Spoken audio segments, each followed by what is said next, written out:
नमस्कार दर्शकवृन्द, यहाँहरूलाई हार्दिक स्वागत गर्न चाहन्छु। म नवराज तानुक। यो टेलिभिजनको यो विशेष लाइभ विशेष सन्दर्भमा हामी पछिल्लो देशको राजनीतिक घटनाक्रम र समसामयिक विषयवस्तुमाथि चर्चा परिचर्चा बहस विश्लेषण गर्ने प्रयास कार्यक्रममा गर्दै आएका छौँ। विशेष गरी यतिखेर यो सरकार गठनको झन्डै करिब 11-12 महिना पुग्नै आँटेको छ। यो सरकारको प्रगति हेर्ने हो भने खासै प्रशंसा योग्य देखिन्न। तथापि जनताका कयौं समस्याको सवालमा सरकारले गर्नुपर्ने कयौं महत्त्वपूर्ण कामहरू, आज किसानले मलखाद नपाएको समस्या छ, सदन चलिरहेको छ, सदनमा यी विषय प्राथमिकताका साथ उठि पनि रहेको छ। सरकारले चुनावमा चाहिँ आफ्नो पकड जमाएको छ। विशेष गरी सत्ता गठबन्धनले चुनावी एउटा माहौल क्रिएट गर्दै उत्साहित रूपमा चाहिँ गठबन्धन दलहरू विजय पनि भए। खास गरी यो एमसीसी पासपछि अमेरिकी अधिकारीहरूको ब्याक टु ब्याक नेपाल भ्रमण र नेपालको सम्माननीय प्रधानमन्त्री पनि अमेरिका जाने कार्यतालिकाहरू बेला बखतमा बाहिर पनि आएको छ। यी विषयमा आज संसदमा एमाले पनि जवाब खोजेको छ। प्रधानमन्त्रीको अमेरिका भ्रमण हो या रक्षा मन्त्रीको हैसियतमा उहाँ अमेरिका भ्रमणमा जाँदै हुनुहुन्छ। खास गरी देशको समग्र राजनीति हेर्दाखेरि अहिले पनि त्यस्तो खासै प्रगति देखिन्न। तरलताको अवस्था देखिन्छ, आर्थिक अवस्था डामाडोल छ, सेयर मार्केट कमजोर अवस्थामा छ, अहिले पनि ओह्रालो लाग्दो अवस्थामा छ, महँगी बढेको बढी छ, जनताका समस्याहरू सुनिदिने निकाय सरकार आफै के गर्ने भन्ने दुविधामा छ। बजेट आएको छ, बजेट कार्यान्वयनमा चुनौती छ, अहिले पनि पुँजीगत खर्च 35% नाग्न सकेको छैन। यस्तो दयनीय अवस्थाबाट देशका गण्यमान्य राजनीतिक दल र नेताहरू किन चुक्दैछन् र अहिले जनतामा देखिएको चरम निराशाको सङ्केत के हो? असन्तुष्टि किन बढेर गयो? खास गरी यो देशको व्यवस्था परिवर्तन भए पनि जनताले सोचे अनुरूप अवस्था परिवर्तन नहुनुका सूचाङ्कहरू या त्यसका कारकहरू या कारणहरू के हुन सक्छन्? आज यिनै विषयमा खास गरी सत्ता गठबन्धनको समीक्षा, यसको विकल्प वाम एकता र वाम गठबन्धनको सम्भावना के कति छ र पछिल्लो समय नेकपा माओवादी केन्द्र यो देशको मूल यतिखेरको निर्णायक शक्ति मानिएको छ र गत यो भर्खरै सम्पन्न स्थानीय तहको निर्वाचनमा तेस्रो शक्तिको रूपमा उदाएको छ र यसले चाहिँ अब खेल्नुपर्ने भूमिका के हुन सक्छ र उसको पदाधिकारी चयनमा देखिएको अहिले पनि सकस कहिले समाधान होला? आज यिनै विषयमा कुराकानी गर्न नेकपा माओवादी केन्द्रका प्रभावशाली नेता, केन्द्रीय कमिटी सदस्य, चर्चित नेता आज हामीसँग हुनुहुन्छ लेखनाथ नेउपाने। उहाँलाई म वेलकम गर्न चाहन्छु। नेउपानेजी नमस्ते, वेलकम, यहाँलाई स्वागत। हस्, धन्यवाद। वास्तवमै तपाईँ चर्चामा सधैँ रहनुभयो लेखनाथजी। अवसर कहिले पाउनु भएन। खरो व्यक्तित्व, भिजन भएको, क्षमता भएको व्यक्ति नेपालको राजनीतिमा अहिले देखिरहनु भएको छ। पार्टीले नपत्याएका मान्छेहरू स्वतन्त्रमा आएर बाजी मारिरहेका छन्।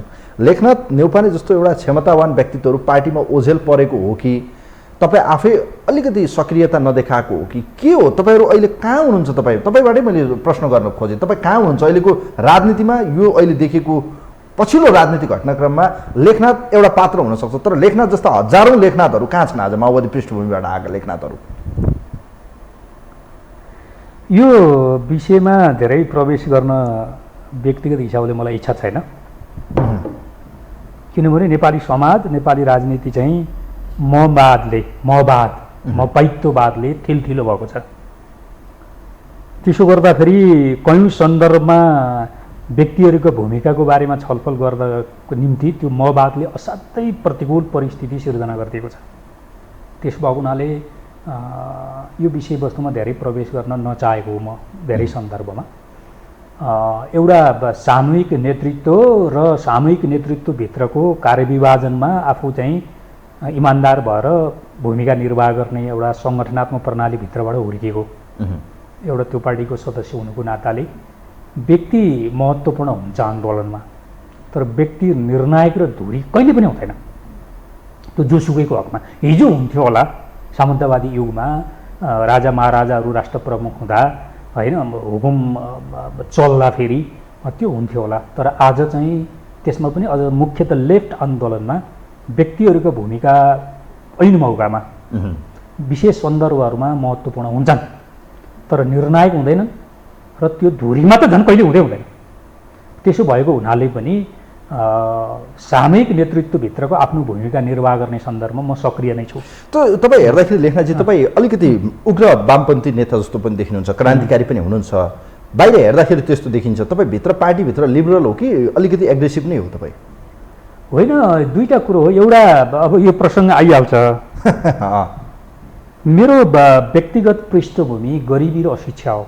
एकदम गरिबी र एकदम अशिक्षाको पृष्ठभूमिबाट म आएँ र यो आन्दोलनमा आउन चाहिँ सुरुमा आदर्श देखेरै आएको हो, आदर्शले आकर्षित गरेको। त्यो आन्दोलनमा लाग्दै जाँदा, अध्ययन गर्दै जाँदा, विषयको गहिराइमा पस्दै जाँदाखेरि आन्दोलन हाम्रै परिकल्पना गरेको जस्तो आदर्शमय हुँदो रहेछ। हामीले सुरुमा बुझ्दा वस्तुभन्दा अलि टाढा बुझिएको रहेछ। जब वस्तु नजिकै गएर बुझ्दाखेरि चाहिँ आखिर वस्तुमा त 1-2मा विभाजन हुन्छ, राम्रो हुन्छ, नराम्रो हुन्छ। 1-2मा विभाजन हुन्छ, त्यो घटना होस्, पात्र होस्, आन्दोलन होस्, जेसुकै होस्। त्यसो गर्दा चाहिँ त्यो पृष्ठभूमिबाट आएका साहित्य पात्र सबैहरूमा त्यो आदर्श बमोजिम व्यवहार नपाउँदाखेरि चाहिँ कहिलेकाहीँ आदर्श बोल्छ। त्यसो गर्दाखेरि त्यो आदर्श बोल्नेहरूलाई उग्र वामपन्थी भन्नुहोस् या खरो भन्नुहोस्, त्यसमा धेरै आपत्तिको विषयवस्तु भएन। तर वस्तुनिष्ठ कुराकानी गरेन भनेर हेर्ने हो, त्यो चाहिँ उग्र हो कि मध्य हो कि दक्षिण हो भनेर होइन, हेर्ने चाहिँ त्यसरी हो। वस्तु एकातिर छ, मान्छेका धारणाहरू अर्कोतिर छन् भने बल्ल तपाईँले भनेको विशेषण चाहिँ मेल खान सक्छ। यो त्यो पृष्ठबाट आएका म जस्ता कयौँ पात्रहरू चाहिँ जब आदर्श अनुकूलको व्यवहार पाइँदैन, त्यो कहिलेकाहीँ अभिमानमा अभिव्यक्त हुँदो रहेछ। त्यो अभिमान चाहिँ नकारात्मक बिम्ब हो। फेरि त्यो म भित्र पनि कहीँ न कहीँ छ, म स्वीकार गर्छु र कहिलेकाहीँ म पछाडि फर्केर आफूलाई हेर्ने गर्छु। अभिमान कहिलेकाहीँ बोल्न खोज्छ। त्यो चाहिँ आदर्श अनुकूलको चाहिँ जीवन व्यवहार नपाएर अभिव्यक्त हुने एउटा ट्रेन हो। त्यो ट्रेनलाई सच्याउनुपर्छ भन्ने ठान्छु म। तपाईँ सन्तुष्ट हुनुहुन्छ अहिले आफ्नो भूमिका र राजनीति जुन ट्रेन्डबाट चलिरहेको छ देशको राजनीति? तपाईँ आफूलाई कसरी समीक्षा गरिरहनु भएको छ यो? किनभने एउटा म्यासेज पनि हुनेछ र लेखनाथ न्यौपाने जस्तो एउटा क्रान्तिकारी विचार बोकेर एउटा विद्यार्थी सङ्गठन हुँदै एउटा भनौँ न बडो मजाको तपाईँको त पृष्ठभूमि, तपाईँ त आज सत्तामा हुनु पर्थ्यो या जनताको बिचमा चाहिँ तपाईँको जस्तो व्यक्तित्वहरू हुनु पर्थ्यो। मेरो शुभेच्छा मात्रै हो, मैले चाहेर के हुन्छ र है लेखनाथजी, तर एउटा चाहना मात्रै नै हो। तपाईँ जस्तो व्यक्तित्वहरू अहिले आएर निराशा जस्तो पनि देख्छु मैले कहिलेकाहीँ। के हुँदैछ, मैले कहिलेकाहीँ राजनीति गरेँ, गलत गरेँ कि क्या हो, ठिक ट्र्याकमा हिँडेन कि क्या हो भनेर कहिलेकाहीँ समीक्षा गर्दाखेरि तपाईँ आफूभित्र पोजिटिभ पाइरहनु भएको छ कि नेगेटिभ पाइरहनु भएको छ आफूलाई? म त्यसलाई दुईवटा बुँदा मात्रै भन्छु। प्लिज। पहिलो कुरो, इतिहासमा जे योगदान गरियो त्योप्रति म गौरवन्वित छु। मलाई थोरै पनि हिनादाबोध छैन र गल्ती गरिएछ कि जीवनका उर्वर दिनहरू त्यहाँ खर्च गरेर गल्ती गरिएछ कि भन्ने मेरो चाहिँ मनको कुनै कुनामा पनि छैन। म इतिहासप्रति गौरव गर्छु। दोस्रो, आन्दोलनमा लाग्दाखेरि प्राप्तिको गुन्जाइस हाम्रो पुस्तामा थिएन। जति बेला हामी आन्दोलनमा लाग्यौँ जनयुद्ध सुरुभन्दा अगाडिबाट कलेजहरू पढ्थ्यौँ त्यति बेला प्राप्ति, पद, सुख, सुविधा भन्ने हाम्रो मनको कुनामा कहीँ पनि थिएन र एउटै मात्रै के थियो भने समाजलाई परिवर्तन गर्ने, राष्ट्रलाई स्वतन्त्र बनाउने, यति थियो। यो कोणबाट हामीले ठिक ठाउँमै चाहिँ योगदान गरियो भन्छु मैले।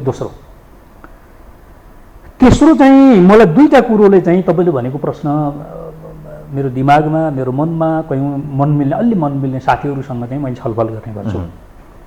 आज त धेरै गौरवशाली काम गर्न सकिएको छैन आज, तर गौरवशाली इतिहास चाहिँ बचाउन सकिन्छ कि छैन होला, यो गम्भीर प्रश्न हाम्रो पुस्ता र हाम्रो पुस्ताको पनि एउटा सानो घेराभित्र छलफल हुने गर्छ। र हामीले गौरवपूर्ण इतिहास बचाउन सकेनौँ भने मेरो विचारमा हामीले गरेको योगदान पनि गलत थियो भनेर निष्कर्ष निस्कने खतरा हुन्छ। एउटा यो हो। दोस्रो चाहिँ राजनीतिक आन्दोलनमा लाग्दै जाँदा सार्वजनिक चाहिँ जिम्मेवारीको परिभाषा फराकिलो हुँदै जाँदा आज राजनीतिप्रति मान्छेहरूको मतलब पब्लिकहरूको जे टिप्पणी छ नि, नकारात्मक टिप्पणी, त्यसले चाहिँ गम्भीर बनाउँछ। गम्भीर बनाउँछ कस्तो भने सकारात्मक कोणबाट बुझ्ने हामीले त्यो वातावरण बनाउन सकेनौँ। त्यो हाम्रो कारणले हो, राजनीतिक कारणले भन्छु मैले, पब्लिकलाई दोष दिने कुरो भएन। राजनीति भनेको लुट्ने हो, राजनीति भनेको धनी हुने हो, राजनीति भनेको फटाइ हुने हो, राजनीति भनेको जम्मै नहुने काम गरेर आफ्ना निम्ति चाहिँ सोच्ने, केन्द्रित हुने चिज रहेछ भन्ने जब पब्लिकमा पर्यो, त्यसो गर्दा चाहिँ मैले राजनीति मार्फत समाज रूपान्तरण गर्ने र राष्ट्रलाई स्वतन्त्र बनाउने विषयवस्तु चाहिँ छायामा पर्यो। यो दुईटा विषयवस्तु चाहिँ अलिकति गम्भीर लाग्छ मलाई र त्यो हामी छलफल गरेर राखेका छौँ। समीक्षा गर्दाखेरि आफूलाई यसो फ्ल्यासब्याकमा जाँदाखेरि कहाँनिर चुके जस्तो लाग्छ सर? भने पदमा पुग्नु मात्रै ठुलो कुरो होइन कि पार्टीभित्र ओझेल परेको सवालमा मेरो प्रश्न हो, कहाँनिर चुके जस्तो लाग्छ? प्रचण्डको कहीँ कतै मैले पनि बढी गुणगान गाउनु पर्थ्यो, नेतृत्वको वरपर हुनु पर्थ्यो लाग्छ कि सर? होइन, पार्टीभित्र क्रान्तिकारी विचार बोकेर पनि आफूलाई चाहिँ अपमान भयो, आफ्नो मूल्याङ्कन भएन भन्ने लाग्छ कि सर? के लाग्छ लेखनाथजी? म टु बी अनेस्ट तपाईँसँग जान्न चाहन्छु, कहाँनिर तपाईँ चुके जस्तो लाग्छ आफूलाई? त्यसको कस्तो छ नि, त्यसको ग्रेभिटी चाहिँ फरक होला। तर व्यक्ति पदमा जाने कुरो, व्यक्ति कुनै जिम्मेवारीमा जाने कुरो, व्यक्ति कुनै पदमा आसीन हुने कुरो महत्त्वपूर्ण कुरो होइन। यदि हामी पार्टीलाई संस्थागत हिसाबले चलाउँछौँ भने, यदि पार्टीलाई संस्थागत निर्णयको आधारमा विधानसम्म ढङ्गबाट चलाउँछौँ भने जुन पदमा बस्दा पनि समस्या हुँदैन। त्यसकारण मैले पद पाइनँ, म यति बेला तपाईँले अघिल्लो प्रश्नमा भने जस्तो राज्यको कुनै निकायमा हुनुपर्थ्यो भन्ने विषयवस्तु त्यो नितान्त मेरो हकमा मात्रै होइन, जोसुकैको हकमा पनि त्यो सहायक प्रश्न। तर मुख्य प्रश्न के भयो भने जब संस्थागत हिसाबले चल्दैन, संस्थागत निर्णयको आधारमा पार्टीहरूले चाहिँ निर्णयहरू कार्यान्वयन प्रक्रियामा प्रवेश गर्दैनन्, त्यसपछि व्यक्तिहरू चाहिँ पदमा जानका निम्ति दौड सुरु हुन्छ। आज हाम्रो समग्र राजनीतिभित्रको समस्या त्यही हो। आजको एउटा गम्भीर समस्या एउटा यी हो र यो संस्थागत रूपले पार्टी नचल्दाका परिणामहरू हुन्। त्यसको कोपभाजनमा थुप्रै पात्रहरू पर्छन्। एउटा मैले बुझेको अध्ययन गरेको विषयवस्तु एउटा। दोस्रो चाहिँ नेपालका कम्युनिस्टहरूको बारेमा कुराकानी गर्ने हो भने अब सायद पछि प्रसङ्ग पनि आउला राज्यले जनतालाई दिनुपर्ने सेवाहरूको सन्दर्भमा। तर आन्दोलनसम्म लेफ्ट पार्टीहरू चाहिँ जनताकै तहमा बसेर चाहिँ अलि सफलतापूर्वक नेतृत्व गरेको, आफ्नो वर्ग चाहिँ धेरै नछोडेको, वर्गमा खुट्टा टेक्ने प्रक्रिया चाहिँ कमजोर नभएको। जब त्यो आन्दोलनपछि ऊ सत्तासीन हुन्छ, हाम्रो यहाँ पुनः क्रान्ति त कहिले पनि भएको छैन, राजनीति परिवर्तन हो र सुधार हो। त्यसो गर्दाखेरि चाहिँ हिजोको वर्ग धरातल जब परिवर्तनपछि प्राप्त हुने सत्ता हुन्छ या जिम्मेवारी हुन्छ, त्यसपछि चाहिँ त्यो वर्ग धरातल छोडेको छ। दोस्रो हाम्रो समस्या त्यहाँ हो, वर्ग धरातलमा खुट्टा नटेक्ने आफ्नो ग्राउन्ड रियालिटी हो। त्यसको चाहिँ एउटा तपाईँको दार्शनिक मान्यता के हुन्छ भने तपाईँले जस्तो जमिनमा टेक्नुहुन्छ त्यस्तै दृष्टिकोण बनाउने हो। ग्राउन्ड रियालिटी जस्तो ग्राउन्डमा तपाईँ दृष्टिकोण बनाउँछ, तपाईँको जीवन व्यवहार र दैनिकी त्यस्तै हुने हो होइन। यो कोणबाट हेर्ने हो भने हामीले ग्राउन्डमा खुट्टा टेकेनौँ, खुट्टा नटेकेपछि हाम्रो दृष्टिकोण चाहिँ अभिजात वर्गीय दृष्टिकोण बन्यो र त्यो अभिजात वर्गीय दृष्टिकोणले हिजो जुन वर्गका मुक्तिका निम्ति भनेर पार्टी बनाइएको थियो, आन्दोलन उठाएको थियो, त्योबाट त्यो बेखबर भयो। दोस्रो म तेस्रो एउटा बुँदा भन्छु, तेस्रो माओवादीको सन्दर्भमा चाहिँ माओवादीको सन्दर्भमा चाहिँ महत्त्वपूर्ण विषयवस्तु दुईवटा सैद्धान्तिक विषयवस्तुमा हामी पस्नुपर्ने छ र त्यसलाई औपचारिक रूपले बिट मार्नुपर्नेछ। एउटा माओवाद र संसदीय व्यवस्था दुनियाँ कहीँ पनि छैन, त्यो त डबल जाने कुरै दुनियाँ कहीँ पनि छैन। कि त्यो संसदीय व्यवस्था हुन्छ कि त्यो माओवादी आफ्नो कोण अनुसार अगाडि जान्छ, त्यो दुईटा एकै ठाउँ हुँदैन। एउटा यो सैद्धान्तिक विषयवस्तुमा अब हामीले चाहिँ प्रश्नसँग भन्नुपर्छ, हामी संसदीय व्यवस्थामा आएको हुनाले माओवाद हामीले छोड्यौँ र माओवादी नाम छोड्यौँ भन्ने ठाउँमा माओवादी नपुग्दासम्म यसले यो व्यवस्थामा अलिकति पनि स्पेस बनाउन सक्दैन। एउटा विषयवस्तु। दोस्रो, हिजो हामी जुन प्रकृतिको आन्दोलनबाट आयौँ, त्यो प्रकृतिको आन्दोलनले मूलभूत रूपमा वर्गमुक्तिको विषयवस्तु र वैकल्पिक राज्य सत्ताको चाहिँ चरित्रको विषयवस्तु हामीले त्यो उठाइराखेका थियौँ। त्यो विषयवस्तु चाहिँ कमजोर भयो र जुन व्यवस्था र जुन वर्गको मुक्तिको कुराकानी उठाएर जुन व्यवस्थाको कुराकानी गरेका थियौँ, त्यसका निम्ति जुन व्यवस्थाका विरुद्ध लडेका थियौँ, त्यो विरुद्ध लडेकै मूलभूत रूपमा व्यवस्थामा हामी आयौँ। जहाँ हिजो सुरुमा थियो त्यो जसका विरुद्ध मूलभूत रूपमा लडेका थियौँ, अलिअलि डेन्टिङ पेन्टिङ त भयो होइन, ठिक छ, त्यो पनि हाम्रै कारणले भयो। डेन्टिङ पेन्टिङ पनि हुन्थेन, त्यो माओवादी जनयुद्धकै कारणले भयो। तर डेन्टिङ पेन्टिङ होइन कि त्यसको अन्तर्वस्तु राज्य सत्ताको चरित्र जो बदल्ने हिजो हामीले घोषणा गरेका थियौँ, त्यो राज्य सत्ता बदल्न त सकिएन। तर त्यो जसका विरुद्ध लडेका थियौँ त्यो राज्य व्यवस्थामा हामी आयौँ एउटा पाठ भएर। यो दुई सैद्धान्तिक अन्तर्विरोधले गर्दा चाहिँ तपाईँको चाहिँ हामी अलिकति अप्ठ्यारो ठाउँमा छौँ। आज माओवादी केन्द्र या माओवादी आन्दोलन केही नेताहरू बाहेक मोहन वैद्य किरण या विप्लवजीहरू पनि अहिले त संसदीय व्यवस्था चुनावमा भाग लिइसक्नुभयो, उहाँहरूले ढिलो चाँडो उहाँहरू पनि यसै प्रक्रियामा आउनु होला। देखिएको मैले हेमन्त प्रकाश ओली, धर्मेन्द्र वास्तोलाजीहरूसँग साक्षात्कार गर्दा अहिले पनि उहाँहरू यो व्यवस्थाको पक्षमा हुनुहुन्न। तपाईँ आज माओवादी जुन लाइन र जुन ठाउँमा छ ठिक छ या गलत छ, उसले आफूलाई सफल देखाइरहेको छ, माओवादी नेतृत्व या माओवादी अहिले जुन अहिले केन्द्र छ उसले के भन्छ भने आज यो ठाउँमा नआएको भए यो उपलब्धि हुन्थेन, यो उपलब्धि नै ठुलो उपलब्धि हो, भले हामीले भने जस्तो पाइएन होला तर समयसँग एग्रिमेन्ट गरियो, त्यो भनेको लेनदेन भयो या भनौँ राजनीतिमा गिभ एन्ड टेक भयो, हामी समझदारीमा जानुपर्ने शान्ति प्रक्रियाबाट यहाँ पुग्यौँ, यो ठुलो उपलब्धि हो। यति गरेको थिएन भने यो आन्दोलन सफल हुन्थेन भन्ने समीक्षात्मक रूपमा महाधिवेशनमा पनि त्यो विषय प्रवेश गरेर तपाईँले देख्नु पनि भयो होला। अहिले हेर्दाखेरि उहाँहरू चुनावमा पनि गइरहनु भएको छ, तपाईँ पनि त्यसको पार्टीको एउटा क्याडर लिडर हुनुहुन्छ। माओवादी सही ठाउँमा छ त्यसो भए आजको दिनमा, या अहिले पनि उसले चाहिँ ब्याक हुने कि अब कसरी जाने त, के हो त यसको अबको बाटो? तपाईँले भने जस्तै अघि माओवादी र संसदीय व्यवस्था सँग हुँदैन गर्ने के चाहिँ? नै एउटा कुरो के छ भने माओ सेतुङको मृत्युपछि तत्कालीन चिनिया समाजको विश्लेषण गरेर माओ सेतुङले जे एउटा चाहिँ राजनीतिक सिद्धान्तको प्रतिपादन गर्नुभयो त्यो संसारका धेरै देशहरूमा त्यही प्रकृतिका देशहरूमा प्रयोग हुने कोसिस भयो। त्यो कोसिस चाहिँ कुनै पनि देशमा चाहिँ चाइनाको जस्तै गरी सम्पन्न हुन सकेन। यो चाहिँ पूर्वाग्रह बिना हामीले अध्ययन गर्नुपर्ने र एउटा निष्कर्ष निकाल्नुपर्ने अन्तर्राष्ट्रिय कम्युनिस्ट आन्दोलन नेपाली कम्युनिस्ट आन्दोलनले गर्नुपर्ने एउटा यो काम छ। यो कसै व्यक्ति विशेषलाई दोष दिएर तैँले गलत गरिस् या मैले ठिक गरेँ या मैले गलत गरेँ तैँले ठिक गरेँ भनेर यो विषयवस्तुको निष्कर्ष हामी निकाल्न सक्दैनौँ। यो अलिकति फराकिलो दृष्टिबाटै हामीले हेर्नुपर्ने हुन्छ यो के कारणले यस्तो भयो। एउटा यो भित्र हामी पनि पर्छौँ किनभने माओवादी चिनिया कम्युनिस्ट पार्टीले त्यहाँको समाजलाई विश्लेषण गरेर मूलभूत रूपमा जे एउटा चाहिँ राजनीतिक सिद्धान्त प्रतिपादन गर्यो त्यसलाई हाम्रो सन्दर्भमा हामीले प्रयोग गऱ्यौँ। तर हामीले पनि चिनमा जस्तै गरी पुरै छिजाल्न सकेनौँ। एउटा यो पूर्वाग्रह बिना हामीले एउटा छलफल गर्नुपर्ने छ र एउटा निष्कर्ष निकाल्नुपर्ने छ। दोस्रो अब हाम्रो नेपालको मात्रै कुराकानी गर्ने हो भने शान्ति प्रक्रियामा आउने विषयवस्तु शान्ति प्रक्रियादेखि यहाँसम्मको चाहिँ फरक समीक्षा हुनुपर्छ।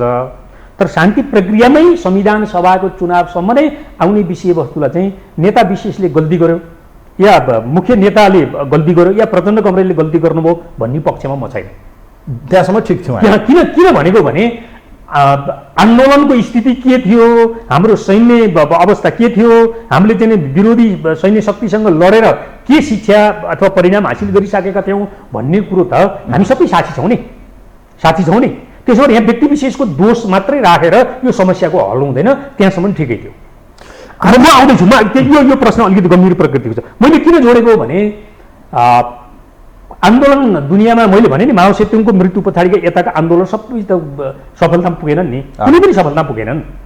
त्यसो हो भने आन्दोलन कुनै सफल हुन्थेन, कुनै असफल हुन्थेन, कुनै सम्झौताबाट तत्काल चाहिँ फेरि अलिकति बाटो घुमेर हिँड्नुपर्ने हुन्छ। यो अनेक थरी हुन्छ। तर त्यो सम्झौतादेखि यहाँसम्म आउँदा चाहिँ हामीले के गर्यौँ भन्ने विषयवस्तु चाहिँ अर्को समीक्षाको विषयवस्तु हुन्छ।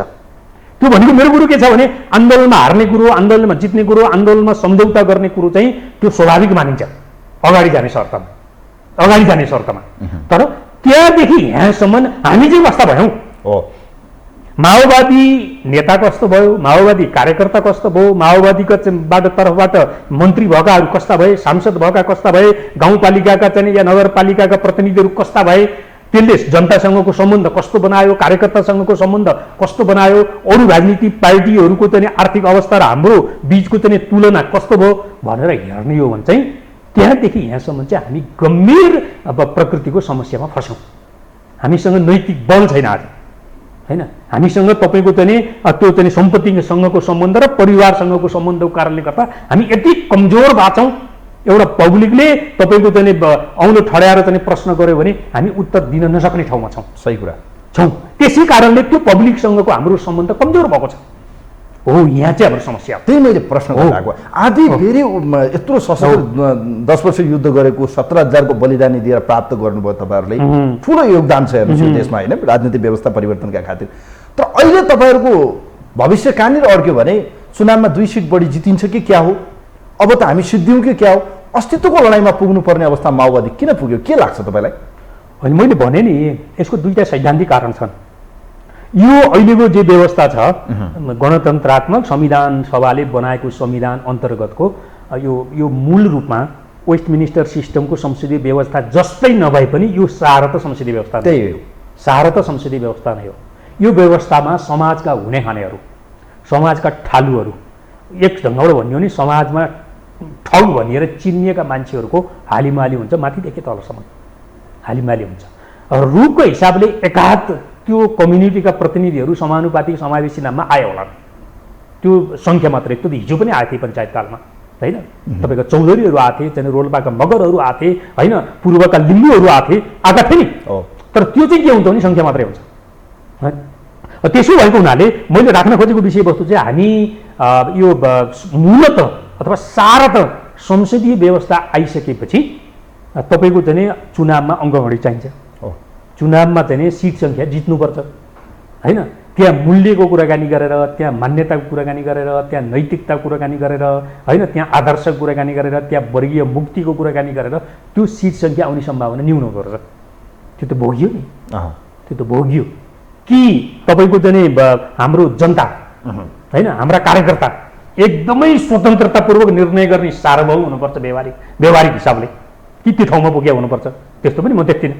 होइन, तपाईँले बडे बडे मान्छेहरू नि त, तर पब्लिकको कुरा छोडिदिनुहोस्, बडे बडे मान्छेहरू आज यहाँ छन्, भोलि अर्को पार्टीमा छन्, पर्के अर्को पार्टीमा छन्, यो यस्तो कति डर लाग्छ मन्त्रीको दृष्टिकोणलाई, तिनको बुझाइलाई, तिनको विद्वतालाई, तिनको विज्ञतालाई कसरी बुझ्ने समस्या छ नि त। होइन, त्यसो भएको हुनाले आधारभूत हिसाबले चाहिँ यही मल्टिपार्टी सिस्टममा माओवादी आइसके पछाडि मल्टिपार्टी सिस्टमका जननी भनिएका या मसियाहरू त अलरेडी जग हालेर बसेकै छन् नि। त्यसो हो भने आज तपाईँहरूले प्राप्त गरेको जनमत या निर्वाचनमा प्राप्त गरेको सफलता जेसुकै भने पनि, चाहे तपाईँहरू आफ्नो बलबुतामा भन्नुहोस् या गठबन्धनको बलबुतामा जे जति आज तपाईँहरू हुनुहुन्छ, यो शक्ति यो देशका निम्ति के हो? समस्या समाधान या एज युजल अन्य दलहरू जस्तै? किनभने एउटा निष्कर्षमा त पुग्नु पर्ला नि त। अब एउटै मात्रै चाहिन्छ, केही सैद्धान्तिक बहस बाँकी छ। हो, ठिक छ, त्यो सैद्धान्तिक विषयवस्तुले हाम्रा व्यवहारहरूलाई चाहिँ निर्देशित गर्नै पर्छ नै।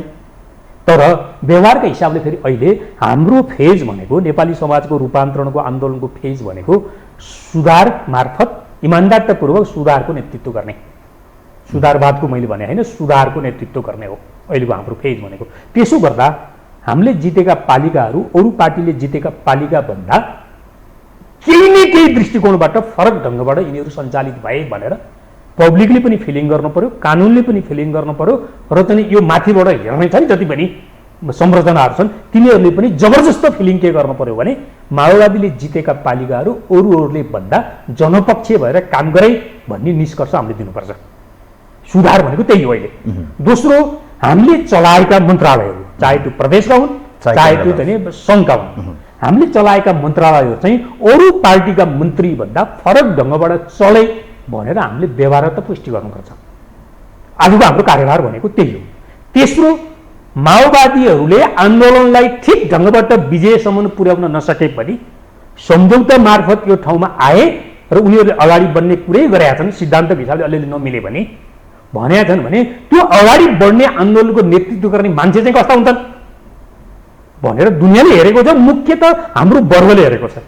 त्यो वर्गले हेर्दा चाहिँ माओवादीका नेता कार्यकर्ताहरू सामान्य त यिनीहरू हामी जस्तै जस्तै छन्, राजधानीमा बस्दा अलि सुकिला जस्ता हुन्छन्, तर फेरि हामीबाट फर्किँदा हामी जस्तै हुन्छन् भन्ने व्यवहारिक चाहिँ अनुभूति हाम्रो वर्गका चाहिँ तपाईँको जनसमुदायले हामीले दिन सक्यौँ। मैले तिनवटा कुरो गरेँ, पालिका कुराकानी गरेँ, सङ्घ कुराकानी गरेँ र माओवादीको समग्र चित्र र चरित्रको कुराकानी गरेँ, जो आधारभूत तहका जनतासँग जोडिँदाखेरि उनीहरूले के अनुभूति गर्नु पर्यो भने यी हिजो पनि हामी जस्तै थिए, आज पनि हामी जस्तै जस्तै छन् भन्ने तहमा फिलिङ गर्ने काम, यो तीनवटा काम गर्ने हो भने आज माओवादीले सुधार मार्फत समाजलाई अगाडि लैजाने कामको नेतृत्व ठिकै ढङ्गबाट गरेको छ भन्ने निष्कर्ष पुर्याउने ठाउँमा हामी हुन्छौँ।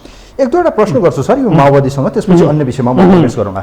तपाईँको निष्कर्ष भले अब तपाईँले भनेर त के नै लाग्छ र तपाईँले एउटा इन्डिभिजुअल तपाईँको विचारलाई आजसम्म माओवादीको नेतृत्व पुष्पकमल दाहाल प्रचण्ड, इभन उहाँलाई प्रचण्ड नै भनौँ, तपाईँको नजरमा उहाँले अब रिटायर हुने कि उहाँ अहिले पनि चलाइराख्ने कि तपाईँ उहाँको नेतृत्वलाई सफल मान्नुहुन्छ कि ठिकठिकै मान्नुहुन्छ? तपाईँ के छ तपाईँको निष्कर्ष? होइन, यो कस्तो अप्ठ्यारो विषयवस्तु छ भने यो चाहिँ अब किनभने पुस्तान्तर भइरहेको छ, यो चाहिँ कस्तो हुन्छ भने पार्टीभित्र विचारहरूको एकदम स्वतन्त्रतापूर्वक बहस गर्ने वातावरण हुँदा कयौँ वैचारिक सैद्धान्तिक विषयवस्तुहरू सार्वजनिक हिसाबले पनि बहस गर्ने हाम्रो संस्कृति निर्माण हुँदा र पार्टी मूलतः संस्थागत हिसाबले चल्ने हाम्रो सङ्गठनात्मक संस्कृति हुँदा यस्ता विषयवस्तुहरू तपाईँसँग मैले छलफल गर्नै पर्दैन। त्यही हुन्थ्यो, पार्टी हुन्थ्यो र त्यो सबैले थाहा पाउँथे होइन, त्यो जरुरी थिएन। त त्यहाँ छैन आज स्पेस। अब यो आलोचक भनेर चिनिएको मान्छेको मुखबाट यो विषयवस्तु बोल्ने कुरो चाहिँ हाम्रोमा प्रिय भन्दा अप्रिय लाग्ने संस्कृति अलि बलशाली छ। त्यसो भए आज तपाईँ म भन्छु त्यसो भएको हुनाले अब म एउटा उदाहरण दिन्छु। यो चाहिँ अब चिनिया कम्युनिस्ट पार्टीभित्र यो 1982तिर माओ सेतुङ मरिसकेका थिए। देङ सियाओपिङ अनौपचारिक नेता थिए तर औपचारिक नेता थिएनन्। तर निर्णयको चाहिँ खास चापी अथवा चाहिँ त्यो जालको डोरी उनीसँगै थियो।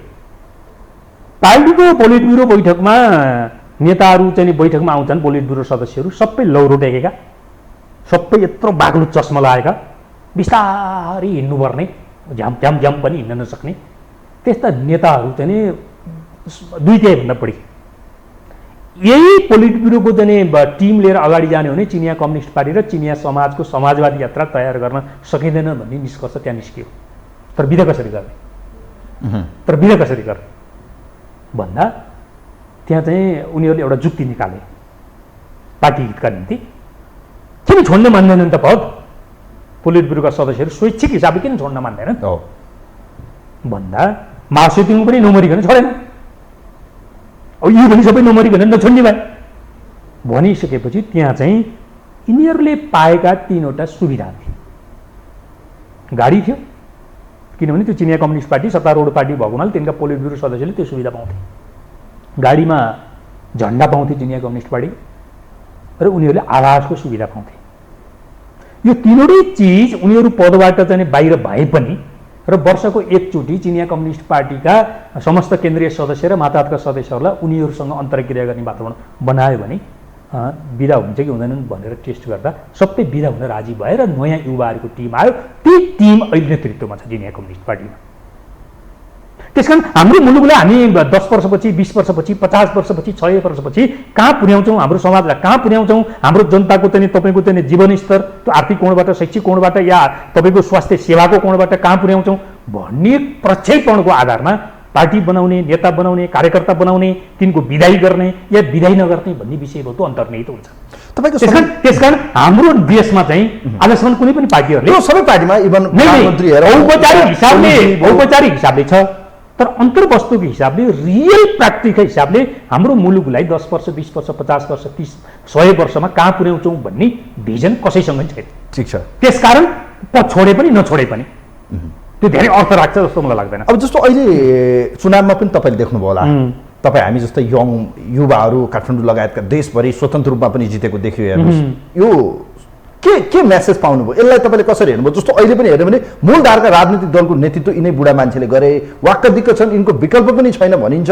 विकल्प खोज्न खोजे पनि ती मान्छेलाई अल्पमतमा पारिन्छ। तपाईँहरू जस्तो मान्छे आवाज उठाउनुहुन्छ, तपाईँहरू नै पेलिनु थाल्नुहुन्छ। यो त देखिएको ध्रुव सत्य कुरा। पार्टीभित्र जसले अलि चर्को कुरा गर्यो त्यो त सिद्धो। अहिले पनि हेर्ने भने अब लेखनाथ नेउपाने लगायतको मान्छेहरूको भविष्य के, भोलि टिकट पाउने कि नपाउने, चुनावमा उठ्न पाउने कि नपाउने, तपाईँहरूलाई जिताइदिने कि नजिताइदिने, अहिलेको यो ट्रेन हेर्दाखेरि के मेसेज पाउनुभयो सर? देशभरिको स्थानीय तहको चुनावमा जति पनि जितेका छन् यङ फ्रेस, तपाईँ समीक्षा गर्नुहोस्, रिपिट भएका मान्छेहरू अधिकांश हारे, केही ठाउँ बाहेक काठमाडौँ, धरान, धनगढी यी लगायतका ठाउँहरूको एनालाइसिस हेर्दाखेरि त के समीक्षा गर्नुभयो तपाईँले? विज्ञानमा विश्वास गर्ने हो भने यङप्रति अपेक्षा गर्नुपर्ने हुन्छ। यो विज्ञान सम्बद्ध कुराकानी गरेको। तर हाम्रोमा ट्रेन चाहिँ थुप्रै युवाहरू सङ्घीय मन्त्रीहरू भए, युवासँगै नेतृत्व गरेका मान्छे पनि भए, अहिले पनि हुनुहुन्छ। तर युवाभन्दा गैर युवाहरूले नेतृत्व गर्ने र युवाहरूले नेतृत्व गर्नेमा परिणाममा त तात्विक फरक देखिएन। त्यसैले युवा के हो? उमेर हो या भिजन हो या गतिशीलता हो? यो बहस त यो परिणामले हामीलाई चाहिँ त्यो बहसमा उतार्नुपर्छ।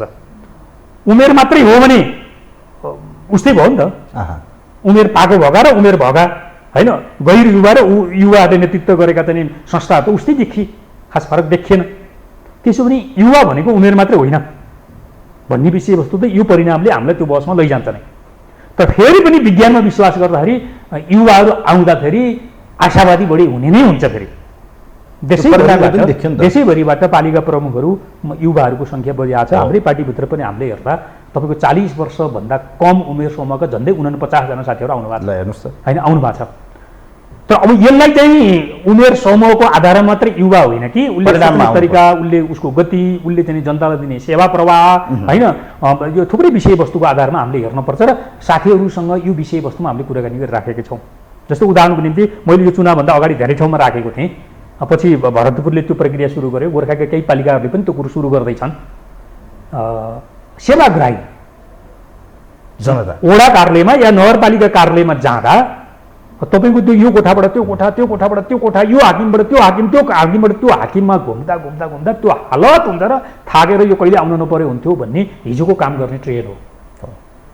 आज सेवाग्राहीलाई एउटा कोठामा राख्ने, चिया खुवाउने, पानी खुवाउने र तिनीहरूको फाइल लिएर कुन कुन कोठामा जाने हो, कुन कुन हाकिमलाई जाने साइन गराउनु पर्ने हो, अगाडि बढाउनु पर्ने हो, त्यसका निम्ति त्यो पालिकाले कर्मचारी खटाउने हो, सहयोगीहरू हुन्छ नि हो, खटाउने। अनि त्यो फाइल फाइनल ल्याएपछि त्यो सेवाग्राहीले ल्याएर हातमा समाइदिने, उसलाई दौडाउने होइन। यति सेवा त युवा साथीहरूले त गर्नु पर्यो नि त, हो त, यति त गर्नु पर्यो नि। अनि बल्ल अनि हामीले सुधारको मार्फत समाजलाई अलिकति अगाडि लाने कामको सुरुवात गर्छौँ। आज निराशा किन आयो लेखनाथजी, तपाईँलाई के लाग्छ? यही भएर आम निराशा जनतामा किन एक किसिमको निराशा, क्वेसन मार्क, यो जनताहरू अहिलेका दलहरूप्रतिको फ्रस्ट्रेसन किन देखियो? के कारण रहेछ? यसका निराशा आउनका धेरै कारणहरू छन्। जस्तो यो व्यवस्था नै अब यो हामीले ल्याएर पनि के गर्यौँ त भन्छन् क्या मान्छेले, बरु राजा नै ठिक थियो भन्नेसम्म बहस पुऱ्याइदियो। त्यो त गलत कुरो हो, पछाडि फर्केर त सम्भवै छैन, अगाडि जाने हो होइन। किनभने कुनै पनि समस्याको समाधान पछाडि फर्केर हुँदैन होइन। त्यो राजनीतिमा त समाज विकासमा त हुँदैन होइन। त्यसो त आदिम साम्यवाद ठिक थियो भनेर उता फर्कनु पर्ने हुन्छ। त्यही भएर समाज विकास चाहिँ पछाडि फर्केन, त्यो अगाडि जाने नै हो। अगाडि गएको चेतनाको नेतृत्व चाहिँ त्यो समाजको जगमा बनेका राजनीति पार्टीहरूले गर्ने हो होइन। त्यसमा यसमा त दुविधा नै छैन। दोस्रो कुरो, यसमा जनताहरू निराश हुनको एउटा कारण चाहिँ हाम्रो सेवा प्रवाह हिजोको जस्तै भयो, चेन्ज भएन होइन। त्यो काम गर्ने संस्कृति यति लेन्दी, यति अपारदर्शी, यति हैरानी भयो। उहाँ दूर दराजबाट ऊ एक दिन दुई दिन हिँडेर आएको हुन्छ होइन। तपाईँले उसलाई नागरिकता दिनका निम्ति, उसलाई चाहिँ तपाईँको राजधानी दिनका निम्ति त्यो चाहिँ कार्यालयले चाहिँ उसलाई चाहिँ तपाईँको चाहिँ सहज वातावरणको निर्माण नगर्दिँदा त ऊ निराश हुन्छ नि होइन। पञ्चायत पनि त्यस्तै थियो, बहुदल पनि त्यस्तै भयो, गणतन्त्र पनि त्यस्तै थियो, काङ्ग्रेस आउँदा पनि उस्तै छ, एमाले आउँदा पनि उस्तै छ, माओवादी आउँदा पनि उस्तै छ भन्ने भयो भने मान्छे निराशा हुन्छ। यो विषयवस्तुलाई परिवर्तन गर्नु पर्यो। सेवा प्रवाहलाई कसरी छिटो छरितो र त्यो चाहिँ पब्लिकलाई दुःख नदिने भन्ने हुनु पर्यो। यो कारणले छ एउटा। दोस्रो, हाम्रो चाहिँ कस्तो छ भन्नु होला भने जनताको आर्थिक अवस्था चाहिँ जर्जर छ के। आर्थिक अवस्था यति जर्जर छ, तपाईँको चाहिँ यो महँगी, त्यसपछि विभिन्न चाहिँ वस्तुहरूमाथि चाहिँ आधारभूत तहका जनताहरूको पहुँच चाहिँ एकदमै चाहिँ तपाईँको चाहिँ भयावह भयो, पहुँचै पुगेन। अनि त्यसलाई चाहिँ खरिद गर्न सक्ने जनताको चाहिँ क्रय शक्ति नभइसकेपछि मेरो जिन्दगी चाहिँ तपाईँको चाहिँ भाग्यकै खेल रहेछ क्या भनेर मान्छे निराश हुने ठाउँमा पुग्छ। त्यसो भएर त्यो दुःख पाएको, जस्तो उदाहरणको निम्ति तपाईँको चाहिँ भारतले धेरै शीर्षकहरूमा त्यस्तो गरेर राखेको छ। अन्तर्राष्ट्रिय कारणले पेट्रोलियम पदार्थको चाहिँ मूल्य आकाशियो, हाम्रो यहाँ पनि आकाशियो। यो हाम्रो देशको सरकारको मात्रै दोष थिएन। तर आज हामी कतिवटा शीर्षकमा ट्याक्स लगाउँछौँ। यो समस्या चाहिँ तपाईँको चाहिँ पूर्ववत ठाउँमा नफर्किँदासम्म अथवा सहजतामा नफर्किँदासम्म यो विषयवस्तुको ट्याक्स चाहिँ हामीले चाहिँ घटाएर जनतालाई चाहिँ राहत दिनु पर्यो भन्ने विषयवस्तुमा राज्यले चाहिँ छलफल गर्ने, होमवर्क गर्ने गर्नुपर्छ पर्दैन होइन, गर्नु पर्यो नि होइन। किनभने मैले किन भनेको भने पेट्रोलियम पदार्थको मूल्य वृद्धि हुने बित्तिकै यातायातको मूल्य वृद्धि हुन्छ। सबैतिर चौथाइ रूपमा यसको मुख्यतः यातायातको मूल्य वृद्धि हुन्छ।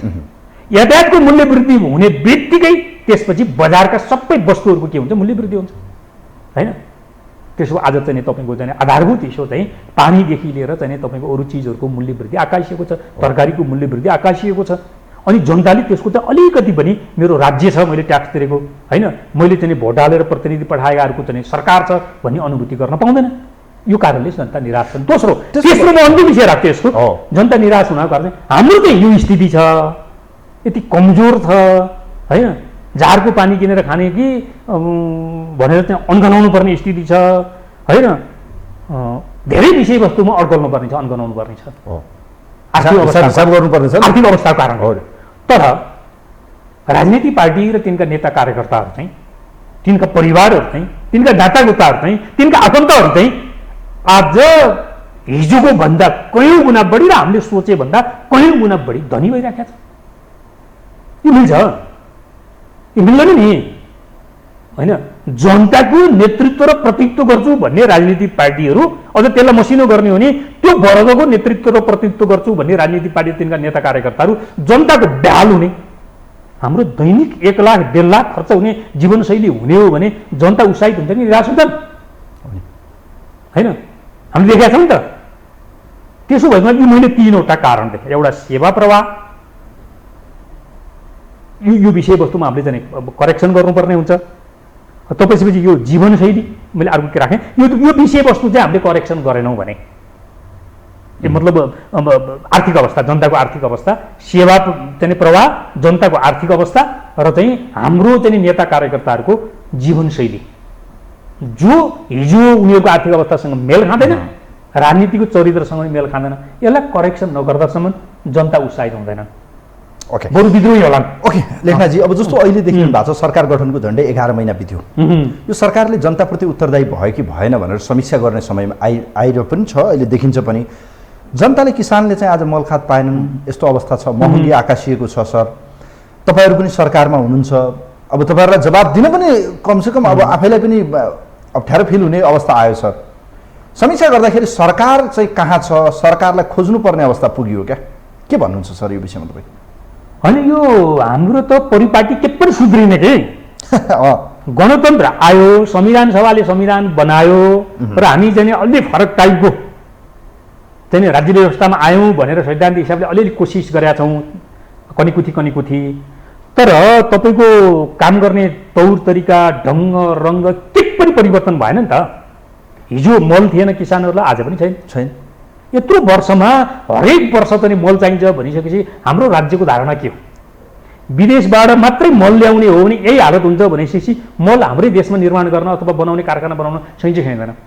होइन, मान्छेले खोजेको त परिणाम यहाँ हो नि त। देश अलिकति चाहिँ तपाईँको चाहिँ आयात विस्थापित गर्ने प्रक्रिया होला त्यो पनि, होइन?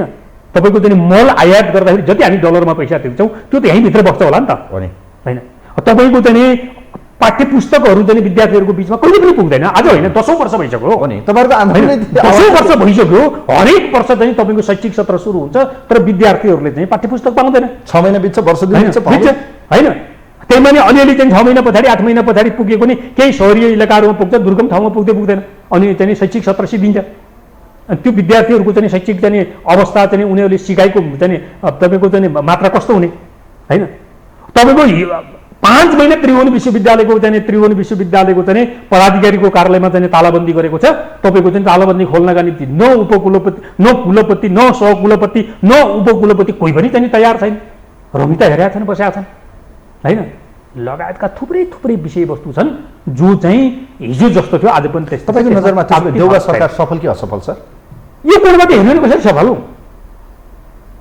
होइन? एउटा मात्रै इन्डिकेटर हेरौँ न ल, जनताको निम्ति, देशको अर्थतन्त्रलाई अगाडि लगाउनका निम्ति, जनतालाई सेवा प्रवाह गर्नका निम्ति, जनतालाई दिनुपर्ने, जनताले 75 लिने हो। उहाँहरूले दिने जवाबको कति क्रेडिट तपाईँ मान्नुहुन्छ या त्यो ठिक हो मान्नुहुन्छ? एउटा परिस्थितिमा हामीले एउटा सरकारलाई विस्थापित गऱ्यौँ, केपी ओली शर्माको प्रतिगमन या एक किसिमको स्वेच्छाकारीको विरुद्धमा बनेको सरकार हो, यो सरकारबाट धेरै अपेक्षा नगर्नु भन्ने उहाँहरूको तर्क कति सही हो?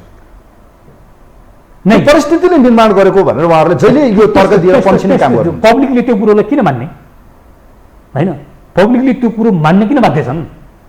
किनभने सरकार भनेको त निरन्तर चाहिँ अविच्छिन्न उत्तराधिकारीको रूपमा बुझ्ने हो। सरकार भने त त्यही हो नि, होइन?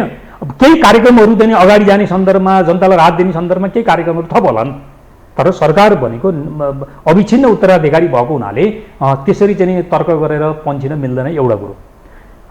दोस्रो कुरो, ठुल्ठुला कुराहरू अहिले भर्खरै मलको चाहिँ तपाईँको कारखाना यही सरकारको पालामा निर्माण हुन नसक्ला। तर संविधान त्यही हो, कानुन त्यही हो, हाम्रो चाहिँ प्रशासन त्यही हो, होइन? हाम्रो समग्र स्रोत र साधन त्यही हो भनेपछि यो सरकारको मात्रै कुराकानीको कुरो भएन, नेपालका सरकारहरूको कुराकानी गर्नु पर्यो नि त। नेपालका सरकारहरूको जनतालाई चाहिने, आज पनि चाहिन्छ, भोलि पनि चाहिने सवाल हो, चाहिन्छ। त्यसमा त किन राजनीति गरिरहनु पर्यो? हामीले के गर्यौँ भने हिजो आज सरकारले बरु त्यो कति करेक्सन गरेर हेर्न बाँकी छ। हिजोको सरकारले यति अनुत्पादक क्षेत्रमा चाहिँ खर्च गर्यो, सायद त्यसको मार पनि सरकारले बेहोर्दैछ, होइन? मल कारखाना खोल्नुपर्ने ठाउँमा तपाईँका अरबका चाहिँ टावरहरू बनाइदियो, त्यो गलत बनाइयो। जनताका विषयमा हस्पिटलहरू त्यो चाहिएला, तर आज चाहिँदैन। त्यो आज चाहिने कुरो 10 वर्षपछि 20 वर्षपछि चाहिएला। समाज समृद्ध हुँदै जाँदा, होइन? अर्थतन्त्र बलशाली हुँदै जाँदा, होइन? आन्तरिक पर्यटनहरूको चाहिँ तपाईँको चाहिँ यो चाहिँ फ्लो बढ्दै जाँदाखेरि त्यो कुरो पनि चाहिएला। तर आज चाहिएको त विद्यार्थीलाई पाठ्यपुस्तक हो नि, आज चाहिएको त चाहिँ किसानहरूलाई मल हो नि, होइन? त्यसो भएको हुनाले यो सरकार चाहिँ एउटा बाध्यतामा बनेको कुरो त्यो सही हो। यसले चाहिँ तपाईँको भर्खर चाहिँ तपाईँको चाहिँ 1 वर्षको बिचमा गर्न सक्ने कामहरू के थियो भने समीक्षा त्यसमा मात्रै गर्ने, होइन? आज ठुल्ठुला चिजहरू तालाबन्दी त यही सरकारको पालामा लाग्यो हो नि, शैक्षिक सत्र त यही सरकारको पालामा सुरु भयो नि। ल मलको कुरो त यसले हल गर्न सकेन तत्कालको निम्ति, त्यसो भनेर जनताले मान्दैन। तैपनि मल कारखाना अहिले भर्खर यही सरकारकै पालामा फुलफिली हुन नसक्छ, तर काम कति भयो मान्छेले हेर्छ नि। महँगी त यही सरकारको पालामा बढायो। त्यसो हुनाले यो सरकारले एउटा काम गर्यो, स्थानीय तहको निर्वाचन सम्पन्न गर्यो, त्योभन्दा बाहेक के पनि गर्न सकेन। अरू कामहरू विगतमा जस्ता थिए त्यस्तै थिए। ओके लेखनाथजी, अब पोलिटिकल क्वेसनतिर जाउँ। अब यहाँसम्म एउटा राजनीतिक रूपमा चाहिँ परिस्थिति बन्यो र सरकार बन्यो, सरकार चुनावमा पनि गयो, वाम लोकतान्त्रिक गठबन्धन बन्यो, चुनावको समीक्षा र परिणाम आउँदैछ। असार 15 गते तपाईँहरूको केन्द्रीय कमिटीको बैठक पनि छ, त्यसपछि तपाईँहरूको पदाधिकारीहरू बोल्लान्, विविध विषयमा छलफल होला। तपाईँ आज लोकतान्त्रिक वाम गठबन्धन अर्थात् अहिलेको सत्ता गठबन्धनले प्राप्त गरेको उपलब्धि या विजय गरेको जुन नतिजा छ, परिणाम त हेरिन्छ, रिजल्ट हेर्ने हो, तपाईँको नजरमा गठबन्धन सफल कि असफल? परिणाममा जाउँ, अब राजनीतिक रूपमा बहस गरौँ। परिणामका हिसाबले गणितलाई मात्रै हेर्ने हो भने समग्र विषय तपाईँको विश्लेषण? नै म यहाँ आउँछु। गणितका हिसाबले मात्रै हेर्ने हो भने गठबन्धन सफलै भयो, किनभने सरकार पनि गठबन्धनकै थियो, त्यसले चुनावको आयोजना गरेर चुनाव एकैचोटि सम्पन्न गर्यो। परिणामका हिसाबले काङ्ग्रेस सबभन्दा ठुलो पार्टी भयो स्थानीय तहको कोणबाट हेर्ने हो भने, सरकारमा पनि ऊ सबभन्दा ठुलो दल हो होइन गठबन्धनको कोणबाट। सरकारको सबभन्दा दोस्रो ठुलो दल माओवादी हो, स्थानीय चुनावमा पनि ऊ दोस्रो भयो, गठबन्धनभित्रबाट दोस्रो भयो। यसरी हेर्दा चाहिँ अङ्कगणितीय हिसाबले चाहिँ गठबन्धन सफल भन्नुपर्छ। इतिहासका हिसाबले हेर्ने हो भने राज्य परिवर्तन अथवा व्यवस्था परिवर्तनका निम्ति होइन अथवा राजनीतिक आन्दोलनका निम्ति चाहिँ वाम लोकतान्त्रिक गठबन्धनहरूका दुईटा ऐतिहासिक चरणहरू छन्। जति बेला नेतृत्वमा यता कङ्ग्रेसतिर चाहिँ बिपीहरू थिए र उता कम्युनिस्ट पार्टीमा चाहिँ पुष्पलालहरू थिए, पुष्पलालले बारम्बार चाहिँ लोक वाम चाहिँ संयुक्त आन्दोलनको कुराकानी उठाउँदाखेरि बिपीहरूले यो कुरोलाई धेरै सुनेनन् तर त्यो चाहिँ तपाईँको चाहिँ जनमत सङ्ग्रहसम्म जान त्यो गाई जात्रा भएर चाहिँ अभिव्यक्त भयो। त्यसपछि बल्ल 46 सालको जनआन्दोलन वरिपरिबाट वाम लोकतान्त्रिक चाहिँ एउटा चाहिँ संयुक्त चाहिँ आन्दोलन गर्ने वातावरण बनेर त्यसले परिणाम पनि सही दियो। त्यहाँभन्दा अगाडि खास परिणाम दिन सकेन। 62-63 सालमा पनि त्यही भयो। केन्द्रीय केही इस्युहरू, राष्ट्रका केही इस्युहरूमा दल हुनुको नाताले दलहरूका चाहिँ मत मिल्छन्, मत मिल्नेहरू एकै ठाउँमा हुन्छन् कहिलेकाहीँ। जसरी संविधानले परिकल्पना नगरेको चाहिँ विषयभन्दा बाहिर गएर चाहिँ योभन्दा अगाडिको चाहिँ सरकारका प्रधानमन्त्रीले दुईचोटि संसद विघटन गर्नुभयो, त्यो विषयवस्तुमा वाम र चाहिँ लोकतान्त्रिक शक्तिहरूको बिचमा चाहिँ विषय मिल्यो, त्यो ठिक छ। तर एउटा कुनै घटनालाई छोड्ने हो भने चुनावमा चाहिँ हामी अगाडि जाने हो, समाजलाई अगाडि बढेको आन्दोलनको नेतृत्व गर्ने हो, हामी समाजवादमा जाने हो, हामी वामै भइराख्ने हो, हामी कम्युनिस्टै भइराख्ने हो, हामी समाजवादमै जाने हो भने चाहिँ तपाईँको चाहिँ वाम लोकतान्त्रिक गठबन्धन चाहिँ यो असैद्धान्तिक देखिन्छ, असैद्धान्तिक देखिन्छ। चुनावलाई मात्रै हेर्ने हो भने जोसँग जो मिल्दा चुनाव जितिन्छ त्योसँग मिल्ने हो, त्यस कारण त्यो असैद्धान्तिक भन्ने कुरै भएन होइन। फाइदा घाटाको त्यसमा के असैद्धान्तिक भन्ने कुरो भएन, के वैचारिक भन्ने कुरो, त्यसमा गन्तव्य केही पनि हुँदैन, त्यसमा मूल्य मान्यता केही पनि हुँदैन, एउटै मात्रै हुन्छ अङ्कगणित प्राप्त गर्ने, चुनाव जित्ने। त्यो कोणबाट तपाईँको चाहिँ गठबन्धनलाई बुझ्ने हो भने यो ठिक छ, यो सही छ। तर हामीले भनेको त यति होइन नि त, माओवादीले भनेको त यति होइन, हामी त अगाडि जाने भनेको। अनि अस्ति महाधिवेशनमा त तपाईँको चाहिँ त्यहाँ छलफल भएको त चाहिँ समाजवादसम्म जाने भनेको। अझ हामीले त यो कङ्ग्रेसले भनेको जस्तो, एमाले भनेको जस्तो, परम्परागत संसदीय भारतको जस्तो होइन, वैज्ञानिक समाजवादमा जाने भन्ने हो भने रणनीतिक हिसाबले हरेक घटनामा दैनिकी चाहिँ तपाईँको चाहिँ कङ्ग्रेससँग माओवादीको सहकार्यले हामीलाई त्यो दिशातिर लैजाँदैन। त्यसो भने यसरी हेर्ने हो भने चाहिँ मेरो विचारमा चाहिँ माओवादी र कङ्ग्रेसको गठबन्धन चाहिँ मेरो विचारमा अब अन्त्य गरिदिनुपर्छ। ओके, गर्ने चाहिँ के त? किनभने एमालेसँग योभन्दा पूर्व तपाईँहरूले एकता वाम गठबन्धन र चुनावसम्म जानुभयो, अहिले फेरि एकपटक चर्चा आएको छ कयौँ कार्डहरूका कुरा, प्रधानमन्त्री, यी टेक्निकल विषय भयो, यसमा म धेरै प्रवेश गरिनँ। पोइन्ट अफ भ्यू तपाईँको म जान्न चाहन्छु, जनताले पनि सुन्न चाहेको विषय पनि हो। अहिलेको आवश्यकता के त? अब एउटा परिस्थितिमा त हामीले संविधान रक्षा गर्नु थियो, गऱ्यौँ, संविधान रक्षा भयो, परिस्थिति आयो, चुनावमा परिणाम पनि आयो, तपाईँहरू पनि उत्साहित हुनुहुन्छ, अन्य दल पनि आफ्नो आफ्नो झोलीमा के आयो, मेरो कति थियो हैसियत भन्ने कुरा सबै टेस्ट पनि भयो। अबको राजनीति यात्रा के त माओवादी जाने कसरी, किनभने द्विदलीय राजनीतिको विषय पनि चर्चाको विषय आएको छ। हेर्नुहोस् लेखनाथजी, तपाईँहरूभित्र पनि एउटा सुभिक्षा के छ भने होइन गठबन्धन नै बरु योभन्दा बरु हामी वाम एक भइदिएको भए हिजो परिणाम पनि जनताले दिए, अहिले पनि जनशक्ति र जनमत हेर्दाखेरि 60+ मा हामीसँगै देखिन्छ भन्ने होला। यात्रा के छ त? अबको यात्रा त गर्नु पर्ला। यात्रा कसरी गर्ने त? यही अहिलेकै गठबन्धनसँग यात्रा गरेर जाँदा तपाईँले भने जस्तो यसको अन्त्य गर्नुपर्छ भन्नुभयो। यो अहिलेकै परिस्थितिमा जाने कि नयाँ सिराबाट जाने भने के हो त विकल्प? मैले यो राखेको मेरो निजी विचार हो, किनभने तपाईँको विचार हो। हाम्रो पार्टीले अब स्थानीय तहको निर्वाचन सम्बन्धको कुरो जे निर्णय गरेको थियो त्योभन्दा अगाडिको निर्णय गरेको छैन। होइन, चितवनमा भन्नु म 20 वर्ष लगेर जान्छु। सुन्नु न, प्रचण्ड पनि तपाईँको केन्द्रीय कमिटीको एउटा सदस्यबाट अध्यक्ष हुनुभएको, म पनि केन्द्रीय कमिटीको एउटा सदस्य हो। हाम्रो पार्टीको केन्द्रीय समिति बसेर यसको बारेमा निर्णय नगरे हुँदा त्यो प्रचण्डले भने पनि अर्को चाहिँ नेताले भने पनि मैले भने पनि त्यो हाम्रा निजी विचारहरू हुन्। यी निजी विचारहरूलाई चाहिँ हाम्रो केन्द्रीय कमिटीको बैठकमा लगेर राखिसकेपछि त्यो केन्द्रीय कमिटीले जे निर्णय गर्छ त्यो चाहिँ संस्थागत निर्णय हुन्छ, त्यो हुन बाँकी छ। त्यस कारण मैले राखेको विषयवस्तु मेरो निजी विचार मैले अभिव्यक्त गरेको एउटा। दोस्रो, तपाईँले भनेको जस्तै हामीले माने पनि नमाने पनि, कुनै नेताले व्यक्त गरे पनि व्यक्त नगरे पनि नेपालको सन्दर्भमा, तर संसदीय व्यवस्थाको दुनियाँको ट्रेन द्विदलीय ट्रेन नै हो त, द्विदलीय ट्रेन नै हो त। त्यो भनेको एउटा यो तपाईँको चाहिँ डेमोक्रेटहरू उदारवादीहरू होइन, निजीकरण र बजारीकरणलाई चाहिँ केन्द्रमा राखेर काम गर्ने दलहरूको एउटा ध्रुव हुन्छ होइन। अर्को चाहिँ हिजो कम्युनिस्ट, हिजोका मजदुर पक्षीय वा आज अलिअलि बिग्रेका होइन, वाम चाहिँ अलिअलि गन्ध भएका होइन, कम्युनिस्ट अलिअलि रङ्ग भएकाहरू चाहिँ जो संसदीय व्यवस्थामा आए तिनीहरूको अर्को ध्रुव हो। संसारमा हेर्ने हो नि यही देख्छौँ हामी, यही देख्छौँ।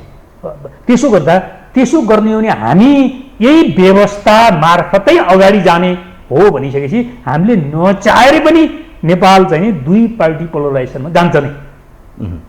त्यसो गर्दा लेफ्टहरूको एउटा केन्द्र हुँदाखेरि को आउँछन्, अहिलेका पार्टीहरू कहिलेसम्म रहन्छन्, त्यसका नेताहरू कहिलेसम्म रहन्छन्, त्यो तपसिलका विषयवस्तुहरू हो। यही व्यवस्थालाई मान्ने हो भने मूलभूत रूपमा चाहिँ हिजोका कम्युनिस्टहरू आज अलिअलि रङ्ग अलिअलि चाहिँ गन्ध बाँकी रहेका पार्टीहरू चाहिँ त्यो एउटै केन्द्रमा आउनुपर्छ। आउनुको विकल्प पनि 7 वर्ष 10 वर्ष 15 वर्ष। तर त्यो एक्सर्साइज त तपाईँहरूले गर्नुभयो, सफल देखेन नि त। कारण के भयो? सफल नदेख्नको कारण चाहिँ सफल यही व्यवस्थाभित्र त्यो सैद्धान्तिक विषयवस्तु ठिकै थियो।